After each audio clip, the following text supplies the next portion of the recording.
Yes, thank you. Could There's been a people lot just identify themselves, where they're from, and... My name's Carolyn. I'm from the Heights of Boston College. There's been a lot of criticism in the media lately that the New York Times favors Hillary Clinton and only has a lot of negative coverage of Bernie Sanders. What do you make of that? Do you think it's true? I wish my friend and colleague Kit Seeley, who's in the back, was up here with me on that. But I think Hillary Clinton, my quick answer to something like that is always that Hillary Clinton and her campaign would be the first to be surprised that people think the New York Times favors her. It was interesting recently, Jill Abramson, our former boss, wrote something that said, Hillary Clinton, that she's fundamentally honest.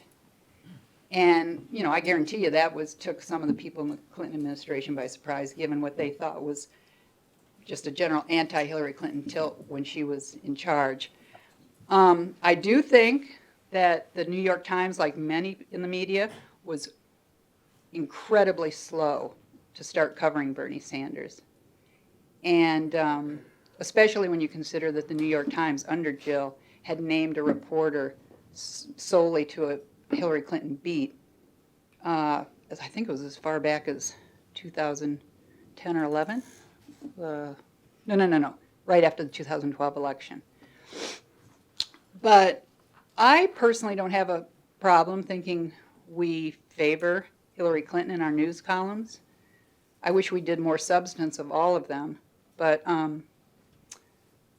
my biggest problem is, and I think the biggest gripe that the Sanders people legitimately had, was that they didn't get taken seriously soon enough. Mm-hmm. Hi, I'm Robert Rigo from the Daily Collegian. What is the best Wait, and where's tip? the Daily Collegian? Oh, UMass Amherst. Okay.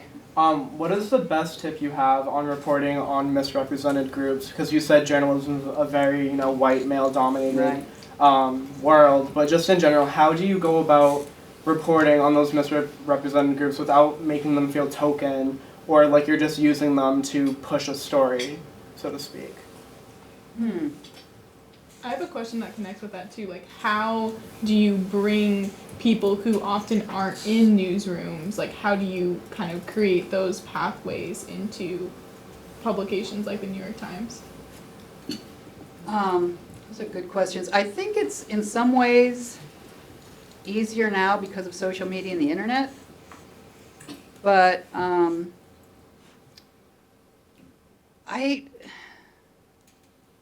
don't know. I think that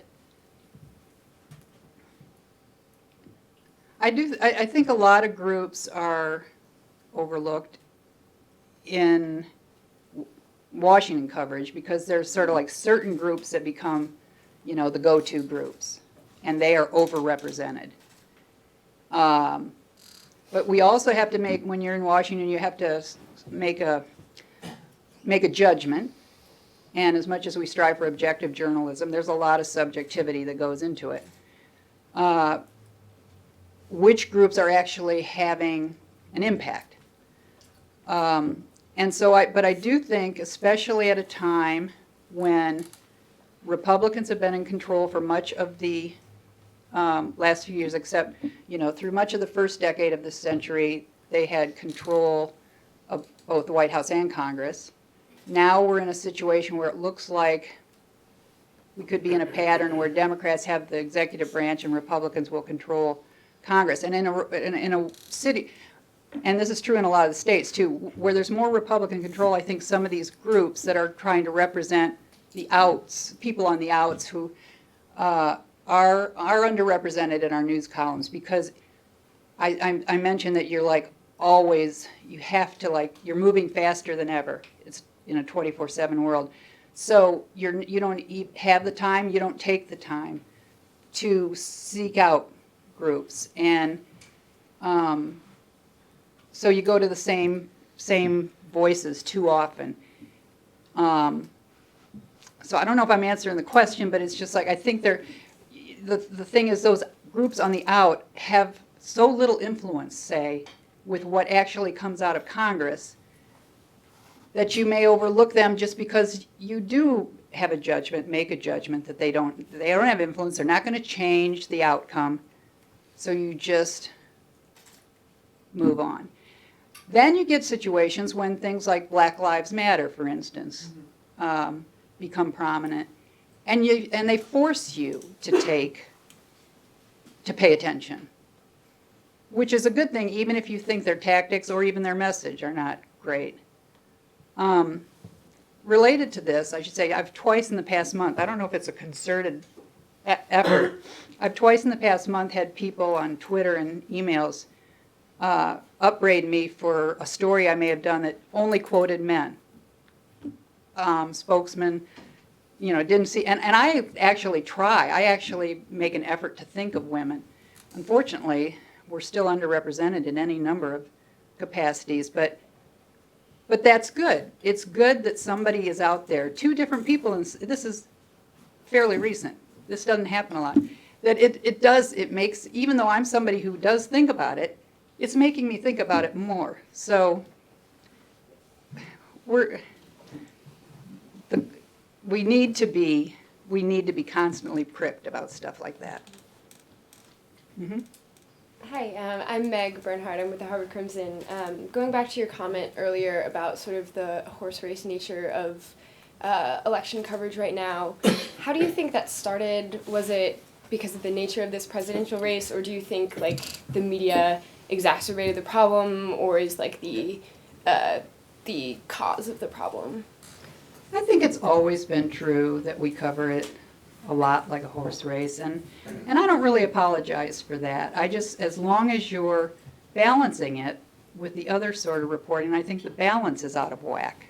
I think if you look at, if you're sort of like trying to give readers what they demand, and you go online to Twitter, I don't know, Facebook, and you see what there's a lot of people out there that want, like, they're all into the delegate counts and what's going to happen at the Republican convention, and is it possible that Bernie Sanders could overtake Hillary Clinton?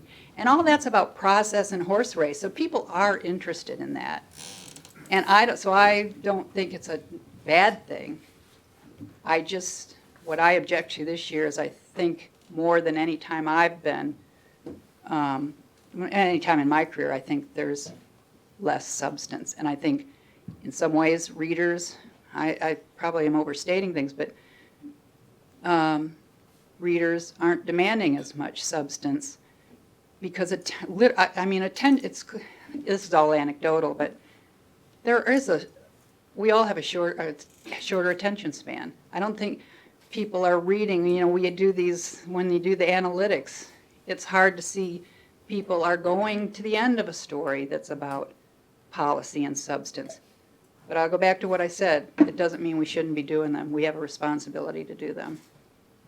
Mm-hmm. My name is Aaron Reese. I'm from the Columbia, Missouri, University of Missouri. You mentioned Black Lives Matter, and I was curious what you thought with the racial justice movements and all that's happened the past few years, and obviously the Eric Garner, Michael Brown, etc. What do you think have been the media's biggest failings in covering those movements and those stories? Man, I actually think the media's done a lot of good work on that. What's astounding to me is these videos that have come out, which I'm not sure, who knows what kind of work the media would have done absent those videos. I mean, what those videos have shown is what people of color have been saying is happening in their communities for my entire life, frankly. And you see Walter Scott in, South Carolina, literally running for his life and getting shot in the back repeatedly. And you think, if that video weren't there, no one would know Walter Scott's name. But I think the media has done a lot and has had a lot to work with. I actually think that it's done a pretty good job. on the other hand, everything's being subsumed by this campaign where if you watch the debates, for instance, this has been a real aggravation of mine. These questions don't come up in a Republican debate. They don't even get asked. They just get asked of the Democrats, and if at all. And the debates are a great thing. You know, they didn't have to, up until recent years, you didn't have this many debates in a presidential election year. You hardly had any. And so they can be and have been a really good thing. But not if you don't ask the questions. And just because Republicans don't make a big deal or are dismissive even of Black Lives Matter, you know, turning it on, say all lives matter, they need to be asked and it needs to come up. Mm-hmm. So at my university, obviously, This is big. yeah, sure. Well, no, I mean, What do you think? How do you think it's been covered? well, I Since think you're it's right in been- the middle of it. Sure, yeah. I mean, I think for the most part, at least in my personal experience, I think that it has been covered pretty well. The challenge that I think a lot of reporters face, students or otherwise, which I wanted to ask you is, I think with social media, especially like Black Lives Matter, obviously started with a hashtag, even though it takes off, and I think these groups in a lot of ways think they can control their own narrative and don't necessarily need the media for some things, but want them for other things. And I was curious how you think you can get past that or move past that with these people, because these are marginalized groups, obviously, that for a long Right. time haven't been covered by the media. Right. And then, like you said, the videos Right. kind of suddenly you bring attention to them, and I think these activist groups think that they're only receiving attention for that, but Right. there's still a distrust in the media, and they feel like they don't need the media, but now the media wants to cover them. And I guess where do you think the balance lies in between there, and how do you find it? Well, what I, as a citizen, as much as a journalist, don't like about what the tactics of Black Lives Matter, for instance, not to pick on them, is that, like, take what their encounter with Bill Clinton yesterday.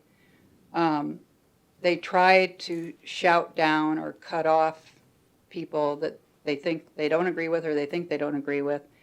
And I think, you know, I just naturally think we should be respectful and have sort of a dialogue. I think Bill Clinton made some good points back at them, that it would have been nice to have a real engagement instead of shouting him down. On the other hand, I totally respect where people like that are coming from, and throughout our history, it's taken people who take extreme measures or act extremely to eventually force changes.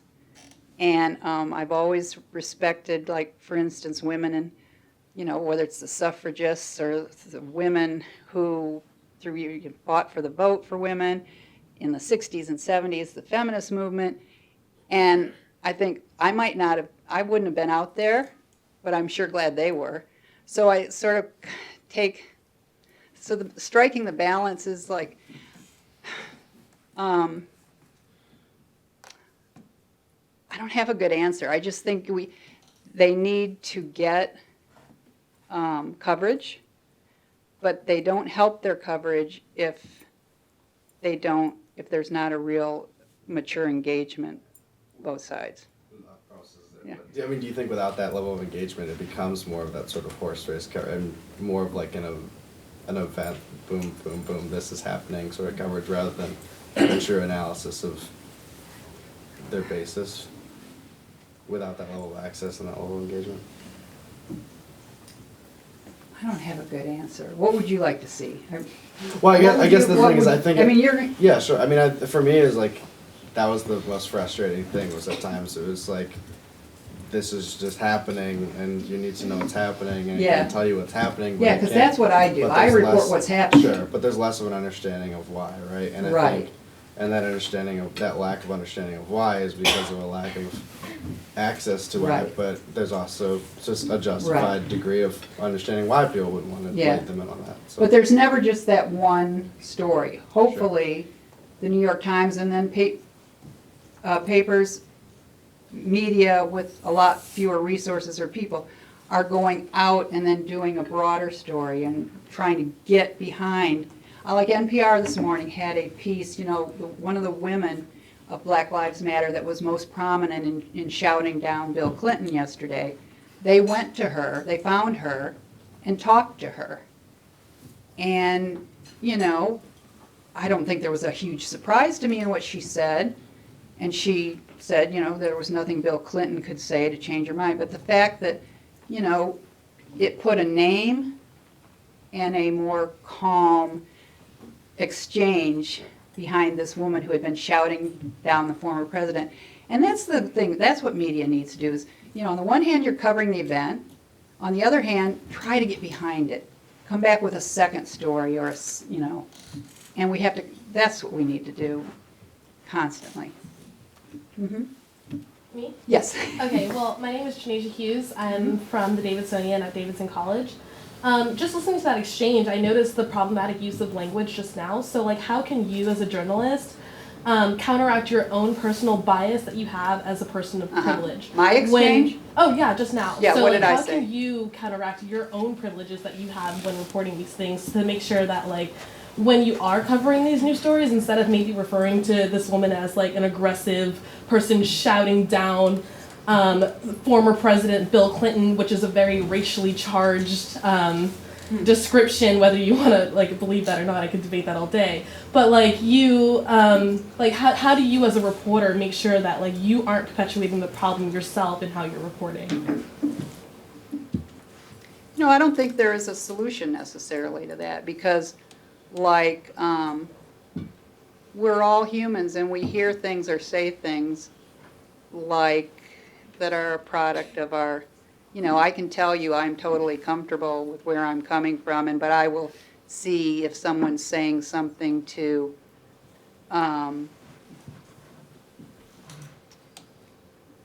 if someone's saying something, say it's a man talking about women, reproductive rights or something, I might see just as quickly something and they say that I'll take umbrage at as you've taken umbrage with me, but I can tell you that when I use a phrase like shouting down, I'm going to use that just as readily about, you know, some Trump supporter shouting down the protesters who come to his, I just don't, it's not something I see as in the context of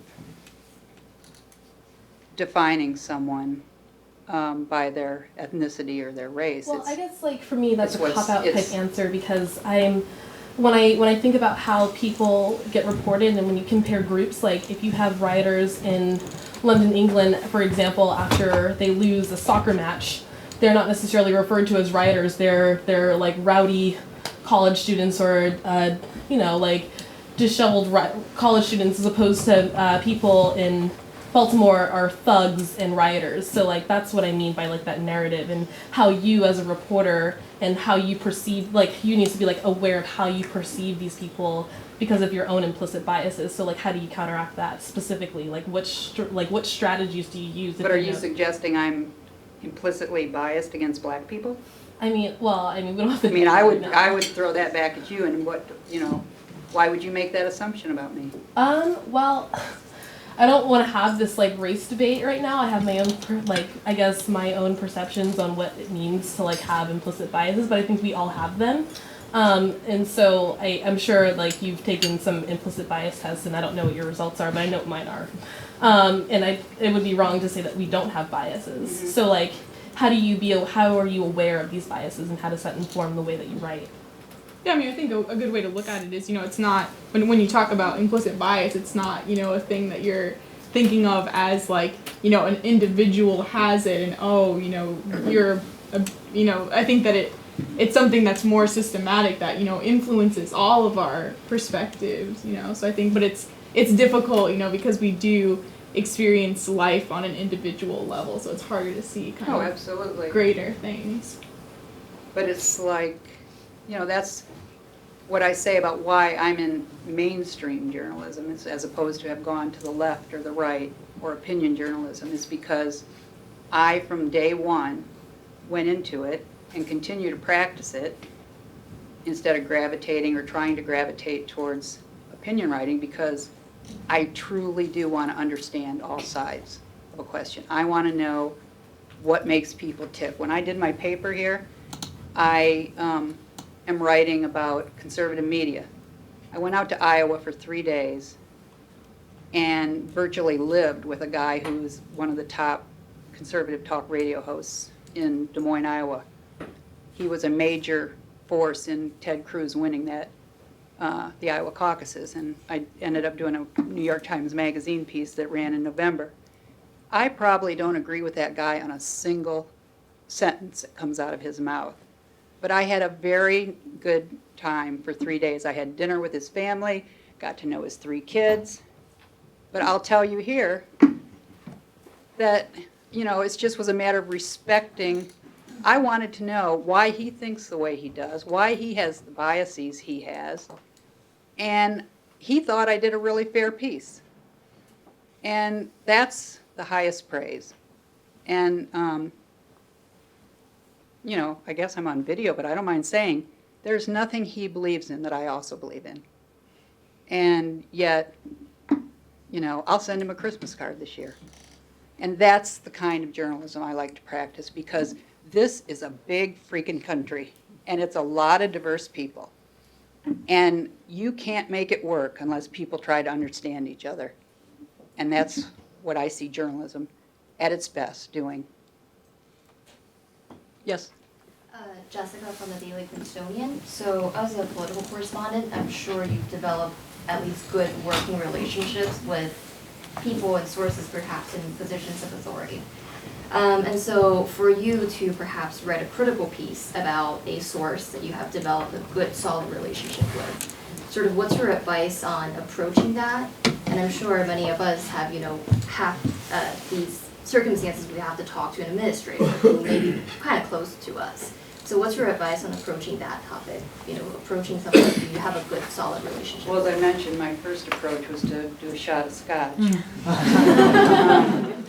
And it is hard. But, you know, you have to, if you think you've got facts, if you've done your work, you just pursue it. It is hard. You know, when you have a beat, like if you're covering Congress or the White House, you have to, a beat by definition means you have to build sources. And you don't build sources by antagonizing them. But I know, I've learned the hard way over the years, that sources will also respect you as long as they know, even if they don't like what you're writing, if you're fair and you've done the work to back up whichever it is you're asking them about, and you don't take cheap shots, and it may, you know, alienate them for a time, but they'll come back to you. I mean, people like to say at the New York Times, you know, they need you more than you need them. I think that stopped being true a long time ago, if it ever was true, because there's so many other sources. But I don't know, I also know from talking to sources about other reporters that even if they have a really friendly reporter, if they don't respect what they're doing, if they think that person is just a pushover, will always write good things, they lose respect for them. I don't know, but I mean, it is hard. It is hard when you're a beat reporter to write something negative about on that beat, and it may shut off your sourcing for a while. But, you know, man up. Mm-hmm. Hi, my name is Ivan Livingston. I'm from the Crimson. The Obama speech that you referenced, I read a lot of interesting criticisms because he is praising the role of the media, but he's also like cracked down on a lot of leaks and like limited press availability a lot. Yeah, I was going to throw that in. Yeah, so I'd love to hear your thoughts on like how like the media's like relationship and access to lawmakers has changed, and then also just like more general advice on how to deal with the growing number of PR people who seem to be like everywhere these days. Yeah, it's gotten really almost out of hand. In Washington especially, this practice has grown up, which I don't totally disavow, but it's gotten out of hand, where, you know, people will only it seems like they'll only agree to talk to you anymore with quote approval, you know? They'll talk to you on background, and then let them know what quote you want to use and get back to them with it, and they'll approve it. And I'm not saying I've never done that, or that I didn't do it last week, but it's gotten bad like that. And it's also, there's a lot less engagement with the media, I think, because people in the age of social media, internet, they just feel like they don't need us. They want the message on their own terms.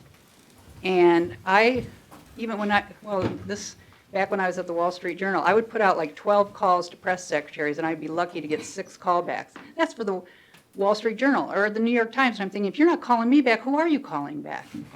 And, I think in some cases the answer is no one, but in others, there's a lot of also reliance on local media, like they're only talking to their local media, which there's an argument for that, but also their local media isn't following it as closely as I am or people in Washington. So I think that's always been a tension in covering journalism, and they're also much more coached, as you suggested, and they have their on message, which is why I always like, increasingly, to get outside of Washington and talk to real people who aren't saying, well, I'll talk to you, but only on background and if you give me quote approval. Just those are the best stories, getting out of Washington. But on the other hand, I don't want to discourage people from covering government and politics because it is a high calling and somebody needs to do it, for God's sakes. Mm-hmm. Oh, right, yeah. Sorry. Hi, I'm Georgia Ray. I'm with WBRU News from Brown University. I have a question. So I read today a column in the Times about Bernie Sanders becoming a Bernie bro or something about his ideology, but I actually, the top voted comment was something, there was something referenced along the lines of, I wish the millennials that are supporting Bernie would read this article, but, they probably don't have the attention span to read something this long, or, something very disparaging. And I feel like I've read, a bazillion think pieces about the millennial in the New York Times, outside of the New York Times. And I was wondering what you think the publication's perception of the millennial is. Like, we are the New York Times specifically? Yours individually, and how you relate to the Times perception of it, because I think as young people coming into journalism, there are just all these widespread perceptions of what our generation looks like and how we are going to be shaping journalism, or if we're not capable of it because we don't have the attention spans, which is really frustrating.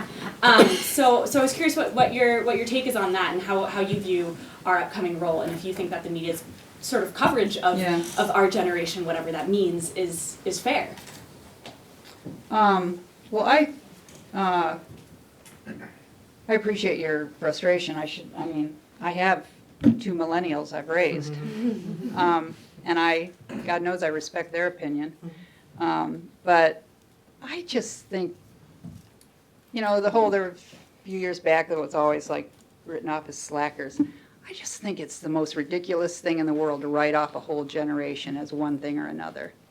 And, in some ways I have maybe a false view, because you live in Washington and a lot of the young people I meet are really engaged and ambitious in all the right ways, people who are right, left, and center. And they have amazing resumes. They're doing charity work on the side, and so I never would generalize any more than I think people should be generalizing about baby boomers or the greatest generation. There's too much diversity, and I think millennials.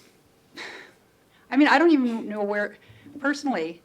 I think I'm right that I've never written or even said a word that so lumped them into a whole.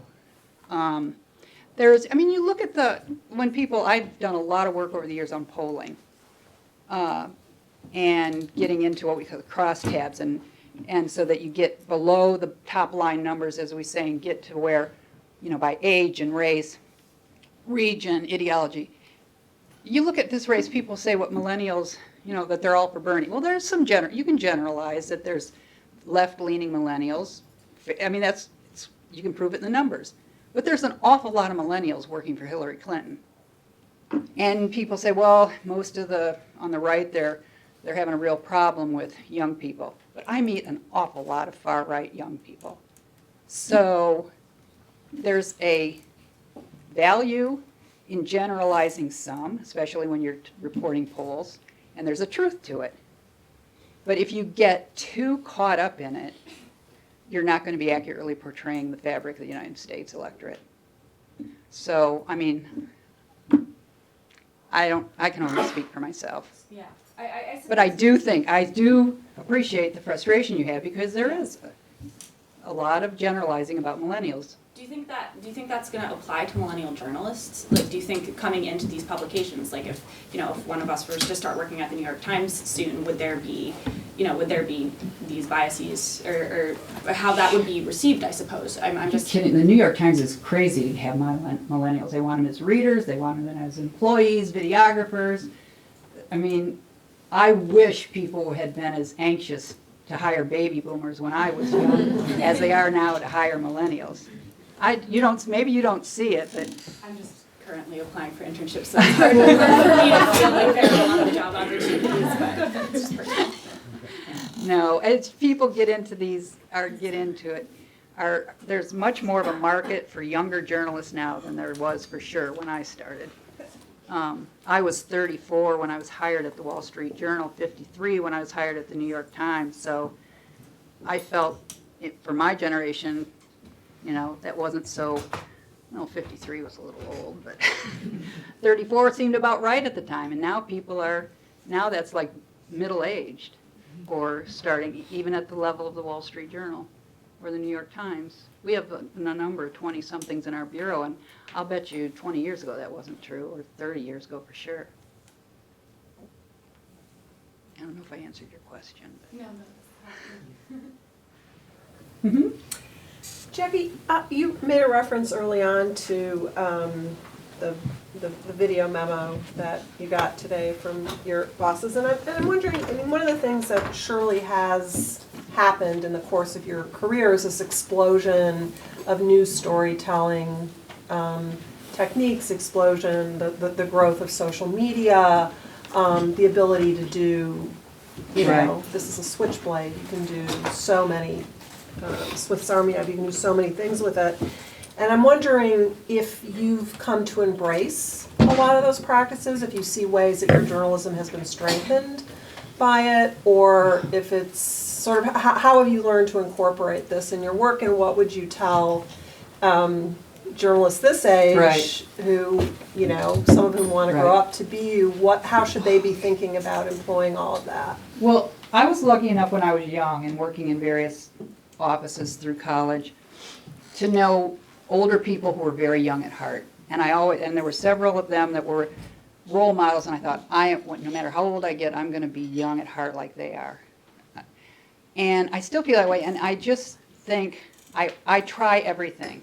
I don't want to be that person in the bureau who's like, constantly calling IT because I can't figure it out for myself. And I'll say this, I mean, a lot of you here have probably seen the movie Spotlight.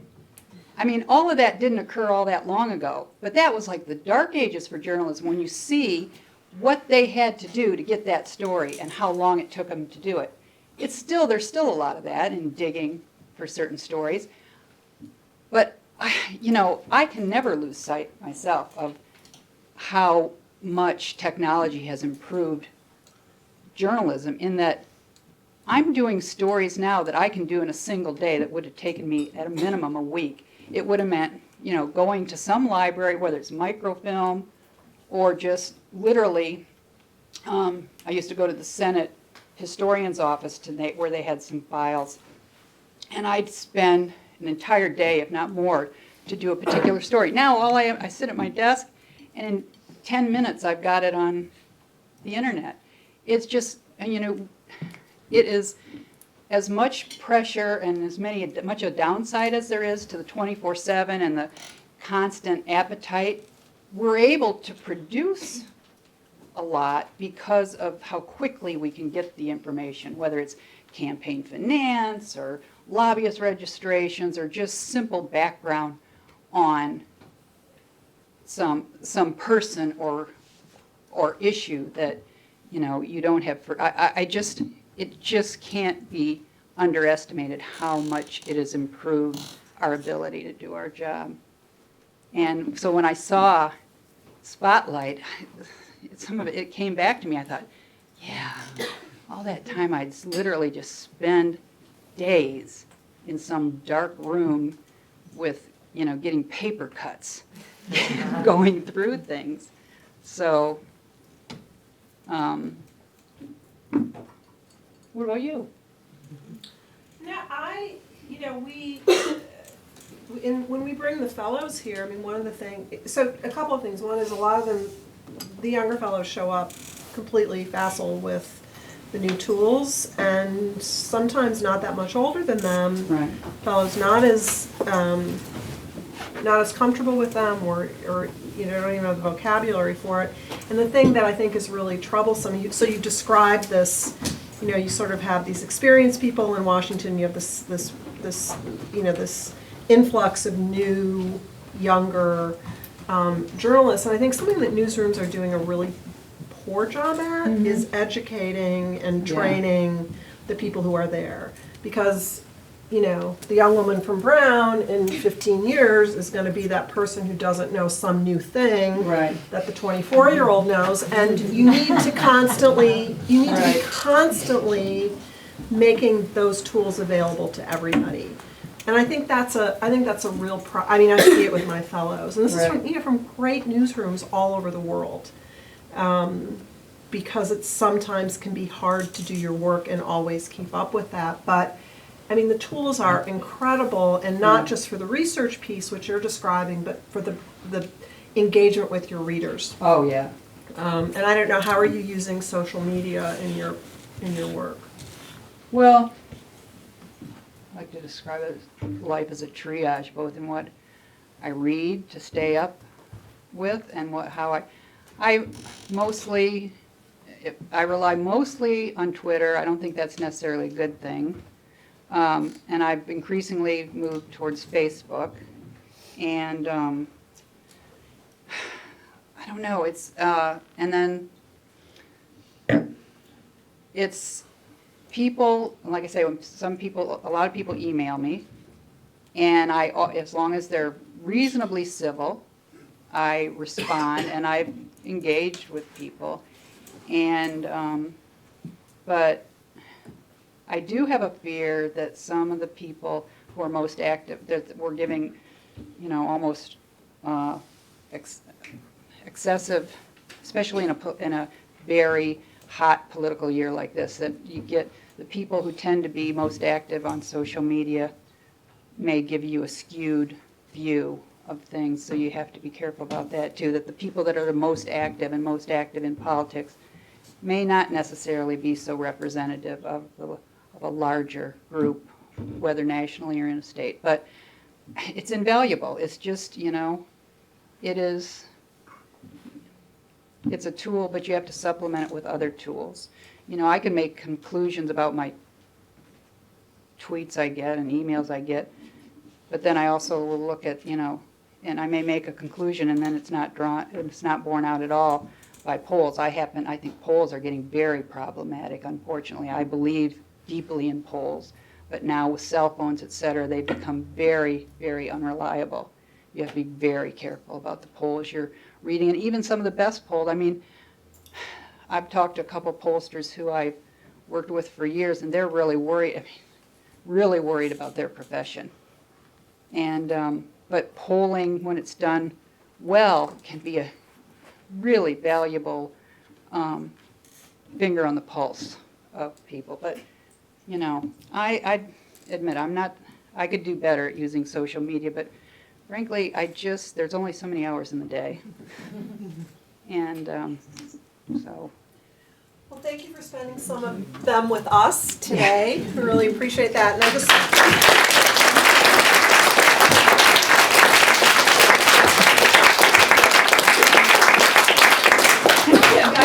I did want to add, because I know I'll leave here thinking this. If my remarks came off as like too anti-Republican, I don't mean them that way, because I come at them from the standpoint of my Republican friends. When I did my paper, for instance, I interviewed dozens of people. I only interviewed one Democrat. and almost, so everybody was a Republican or an academic, and I just am very worried about both the state of that party and by extension, the state of our democracy. And I really think it's not good for governance, and I'm not, so it took several years and reading things like the Mann and Ornstein books to make me, and my research over 4 months at the Kennedy School, to feel like, you know what, it's time to call a spade. And, but because I'm the sort of journalist I am, which is not a columnist, I went to Republicans. I know what my Republican friends are telling me. And so I apologize if anyone took offense, but it's the way I see it. Well, thank you, Jackie. I think it was especially meaningful to have a friend of Chris's speak with us tonight, so thank you so much.